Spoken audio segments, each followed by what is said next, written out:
ഈശോ മിശിഹായിലേറ്റം സ്നേഹം നിറഞ്ഞ മാതാപിതാക്കന്മാരെ, സഹോദരി സഹോദരന്മാരെ, വാത്സല്യമുള്ള കുഞ്ഞുങ്ങളെ, ആരാധനാക്രമത്തിൽ നമ്മളിന്ന് ഒരു പുതിയ കാലത്തിലേക്ക് പ്രവേശിക്കുകയാണ്.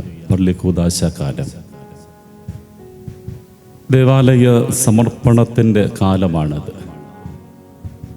മണവാളനായ മിശിഹായ്ക്ക് സഭ തന്നെ സമർപ്പിക്കുന്ന സമർപ്പണത്തിൻ്റെ ഓർമ്മകളാണ് ഈ 4 ആഴ്ചകൾ നമ്മൾ ഓർക്കുകയും പ്രാർത്ഥിക്കുകയും ചെയ്യുന്നത്. പള്ളിക്കൂദാശ കാലത്തിൻ്റെ ഒന്നാമത്തെ ഞായറാഴ്ച മത്തായിയുടെ സുവിശേഷം 16-ാം അധ്യായത്തിൽ 13 മുതലുള്ള വാക്യങ്ങളിലായിട്ട് ഈശോ നമ്മളോട് ഇന്നൊരു ചോദ്യം ചോദിക്കുകയാണ്. ഞാൻ നിനക്ക് ആരാണെന്നാണ് നീ പറയുന്നത്? ഈശോ ശിഷ്യന്മാരോട് ചോദിക്കുന്നത്, ഞാൻ ആരാണെന്നാണ് ജനം പറയുന്നത്. രണ്ടാമത്തെ ചോദ്യം, ഞാൻ ആരാണെന്നാണ് നിങ്ങൾ പറയുന്നത്? ഇന്ന് ഈ ദേവാലയത്തിൽ ഇരിക്കുന്ന നമ്മളോട് കർത്താവ് ചോദിക്കുന്ന ചോദ്യം ഇതാണ്, ഞാൻ ആരാണെന്നാണ് നീ പറയുന്നത്? ഈശോ ഈ ചോദ്യം ചോദിക്കുന്നത് കേസറിയ ഫിലിപ്പി പ്രദേശത്ത് വെച്ചാണ്. വിജാതീയരുടെ നാടാണത്. അവിടെ വെച്ചാണ് കർത്താവ് ചോദ്യം ചോദിക്കുന്നത്, ഞാൻ ആരെന്നാണ് നിങ്ങൾ പറയുന്നത്? ചോദിക്കുന്നത് 12 ശിഷ്യന്മാരോട് മാത്രമാണ്. ഈശോയ്ക്ക് വേണമെങ്കിൽ അവരെ ഒന്ന് ശരിത്തി വീട്ടിലിരിക്കുമ്പോൾ ചോദിക്കാൻ പാടില്ല, വളരെ രഹസ്യമായിട്ട് നിങ്ങൾ എന്താ പറയുന്നത്, ഞാൻ ആരാണെന്ന്. കർത്താവ് ചോദിക്കുന്നത് കേസറിയ ഫിലിപ്പി വെച്ചാണ്. എന്തുകൊണ്ടാണ് ക്രിസ്തു ആ സ്ഥലം തന്നെ തിരഞ്ഞെടുക്കുക? ഒന്നാമതായിട്ട് പിന്നീട് ഈശോ പീഡാനുഭവത്തിലേക്ക് പ്രവേശിക്കുകയാണ്. രണ്ടാമതായത് ഇതൊരു നിയോഗം കൂടിയാണത്. ഇതെൻ്റെയും നിങ്ങളുടെയും ജീവിതത്തിൻ്റെ നിയോഗമാണ്. നമ്മളൊക്കെ കടന്നു പോകുന്ന കുറെ കേസറിയ ഫിലിപ്പി പ്രദേശങ്ങളുണ്ട്. ജീവിതത്തിൻ്റെ അനുദിന യാഥാർത്ഥ്യങ്ങൾ, നമ്മൾ കടന്നു പോകുന്ന ജീവിത അനുഭവങ്ങൾ, തൊഴിലിടങ്ങൾ, പഠിക്കുന്നിടങ്ങൾ, ഇതൊക്കെ നമ്മുടെ ജീവിതത്തിൻ്റെ കേസറിയ ഫിലിപ്പി പ്രദേശമാണ്. അവിടെ നിന്നുകൊണ്ട് നമ്മളോടൊരു ചോദ്യം ചോദിക്കുകയാണ്, ഞാൻ ആരാണെന്നാണ് നീ പറയുന്നതെന്ന് ചോദിച്ചാൽ നമുക്കുള്ള മറുപടി എന്താകും? ജീവിതത്തിൻ്റെ പച്ചയായ ഇടങ്ങളിൽ നിന്നുകൊണ്ട് കർത്താവ് നമ്മളോട് ചോദിക്കുന്നു, ഞാൻ ആരെന്നാണ് നീ പറയുന്നത്? ഈ ദിവസങ്ങളിലൊക്കെ സാമൂഹ്യ മാധ്യമങ്ങളിലൊക്കെ വളരെ വൈറലായൊരു വീഡിയോ ഉണ്ടായിരുന്നു. ഇന്ത്യയിലെ വനിതാ ടീം ക്രിക്കറ്റ് കളിച്ച് സെമി ഫൈനലിൽ ജയിച്ച മനോഹരമായൊരു കാഴ്ച. അതിൽ സെഞ്ചുറി അടിച്ച് ടീമിനെ വിജയിപ്പിച്ച ജമീമ എന്ന പെൺകുട്ടി അതിനുശേഷം നടത്തുന്ന ഇന്റർവ്യൂവിൽ അവളോട് ചോദിക്കുന്നൊരു ചോദ്യമുണ്ട്. കളിക്കിടയിൽ തങ്ങളോട് തന്നെ എന്തൊക്കെയോ പറഞ്ഞുകൊണ്ടിരിക്കുകയാണ്. എന്താണ് പറഞ്ഞുകൊണ്ടിരുന്നത്? അവൾ വളരെ വികാരനിർഭരമായിട്ട് മറുപടി പറയുന്നുണ്ട്. ക്രിസ്തുവിലുള്ള വിശ്വാസത്തിൻ്റെ ആഴത്തിൽ നിന്നുകൊണ്ട് അവൾ പറയുന്നുണ്ട്, ഞാൻ എന്നോട് തന്നെ പറയുകയായിരുന്നു. പുറപ്പാട് പുസ്തകത്തിൻ്റെ 14-ാം അധ്യായത്തിൻ്റെ 14-ാം വാക്യമാണത്. നീ ശാന്തനായിരിക്കുക, ദൈവം നിനക്ക് വേണ്ടി യുദ്ധം ചെയ്തുകൊള്ളും. നീ ശാന്തനായിരിക്കുക, ദൈവം നിനക്ക് വേണ്ടിയിട്ട് യുദ്ധം ചെയ്തുകൊള്ളും.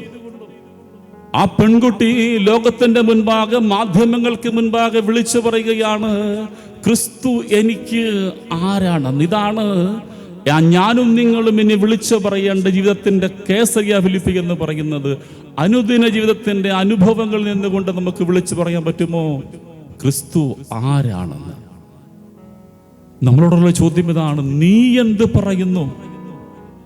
ഞാൻ ആരാണെന്നാണ് നീ പറയുന്നത്?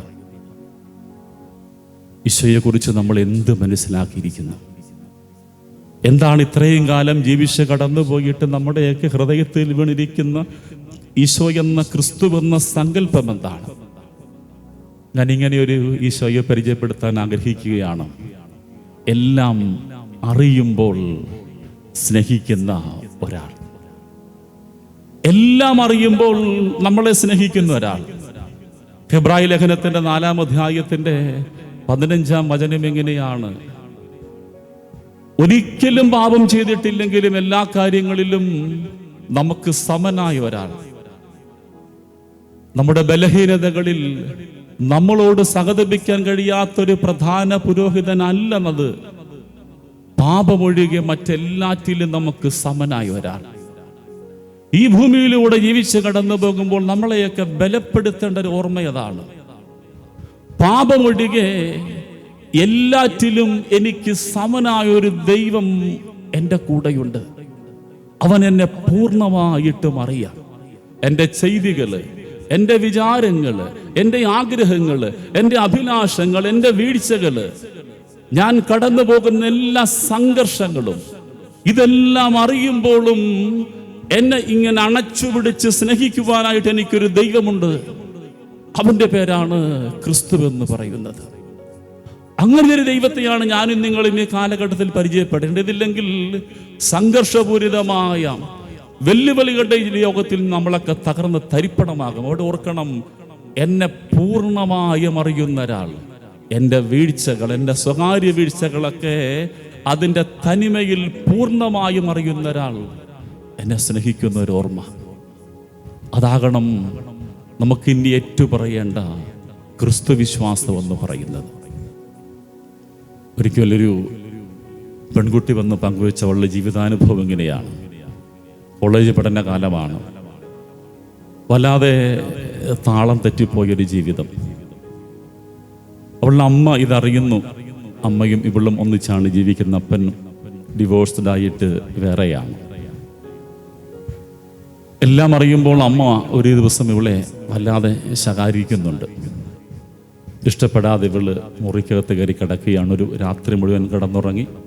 നേരം വെളുത്ത് എഴുന്നേൽക്കുന്നില്ല. ഉച്ച കഴിഞ്ഞു. ഈ അമ്മ വല്ലാതെ തകരുകയാണ്. അമ്മ ഇവിടെ മുറിയിൽ കയറി വന്നു. അവൾ ഉറങ്ങുന്ന അവളുടെ കാലിൽ ചൂട്ടിയിരുന്നു കൊണ്ട് അമ്മ ഏങ്ങലടിച്ച് കരയുന്നുണ്ട്. ഈ അമ്മയുടെ കണ്ണുനീരി പെൺകുട്ടിയുടെ കാൽക്കൽ വീഴുമ്പോൾ അവൾ ചാടി എഴുന്നേൽക്കുകയാണ്. അവൾ അമ്മയോട് ചോദിക്കുന്നുണ്ട്, അമ്മ എന്തിനാ കരയുന്നേ? അമ്മ പറയുന്നൊരു മറുപടിയുണ്ട്, മോളെ, ഞാൻ നിന്നോട് മാപ്പ് പറയുക. അപ്പനില്ലാതെ നിന്നെ ഇങ്ങനെ വളർത്തേണ്ടി വന്നതിൻ്റെ കുറവാകാം നീ വീണു പോകുന്നത്. പെട്ടെന്ന് ഈ പെൺകുട്ടി വാവിട്ട് കരഞ്ഞുകൊണ്ട് അമ്മയോട് ചോദിക്കുന്നുണ്ട്, അമ്മ എന്താ പറയുന്നത്? കാരണം അവൾക്കറിയാം ഈ അമ്മ കടന്നുപോയ സംഘർഷം എന്താണെന്ന്. മദ്യപാനിയായ ഒരപ്പൻ, കുടുംബം നോക്കുന്നില്ല, ജീവിതത്തിൻ്റെ സകല കുത്തഴിഞ്ഞ ജീവിതങ്ങളിലൂടെയും കടന്നു പോകുന്നു. രാത്രി വൈകി വീട്ടിലെത്തിയാൽ ഈ അമ്മയെ വല്ലാതെ ശാരീരികമായിട്ട് വേദനിപ്പിക്കുന്ന ഒരാൾ. ഇതെല്ലാം കണ്ടുകൊണ്ടാണ് ഈ പെൺകുട്ടി വളർന്നു വരുന്നത്. എന്നിട്ട് അവൾ ചോദിക്കുന്നുണ്ട്, അമ്മ ഇത്രയൊക്കെ സഹിച്ച് കടന്നു പോയിട്ടും ഇപ്പോഴും അമ്മയെ കുറ്റപ്പെടുത്തുകയാണ്. ഇതൊക്കെ പറഞ്ഞിട്ട് അവൾ എന്നോട് പറയുന്നൊരു മറുപടിയും ഒരു ചോദ്യവും കൂടി ഇതാണ്, എൻ്റെ അച്ഛ, ഇത്രയെല്ലാം സഹിച്ച് കടന്നുപോയ എൻ്റെ അമ്മ, ഒരു തെറ്റും ചെയ്യാത്ത എൻ്റെ അമ്മ എന്നെ ഇങ്ങനെ സ്നേഹിക്കുന്നു, എനിക്ക് വേണ്ടി കരയുന്നു, എന്നിട്ടും ഞാൻ എന്തേ ഒന്നും തിരിച്ചറിയുന്നില്ല? എന്നിട്ടും എന്തേ ഞാൻ ഈ അമ്മയെ തിരിച്ചറിയുന്നില്ല? ഈ ചോദ്യം, ഈ ബലിയെ നമുക്ക് നമ്മളോടൊന്ന് ചോദിക്കാം. എൻ്റെ വീഴ്ചകളും എൻ്റെ കുറവുകളും എൻ്റെ എല്ലാ ബലഹീനതകളും അറിഞ്ഞിട്ട് എൻ്റെ ദൈവം എന്നെ ഇത്രമാത്രം സ്നേഹിച്ചിട്ടും എന്തേ ഞാൻ എൻ്റെ ദൈവത്തെ തിരിച്ചറിയുന്നില്ല? ഈ പരിശുദ്ധ കുർബാന അർപ്പണം ആ ഒരു ഓർമ്മ നമ്മളിലേക്ക് കുറേയും കൂടെ ആഴപ്പെടുത്തട്ടെ. എല്ലാം അറിഞ്ഞിട്ടും സ്നേഹിക്കുന്ന ഒരാൾ, അതാണ് എൻ്റെ ദൈവമെന്ന് ഏറ്റുപറയാൻ, എൻ്റെ കുറവുകളിൽ എന്നെ ചേർത്ത് പിടിക്കുന്ന സ്നേഹമാണെന്ന് ഏറ്റുപറയാനുള്ള കൃപയ്ക്കായി നമുക്ക് ബലിയിൽ പ്രാർത്ഥിക്കാം. ദൈവം നമ്മെ അനുഗ്രഹിക്കട്ടെ.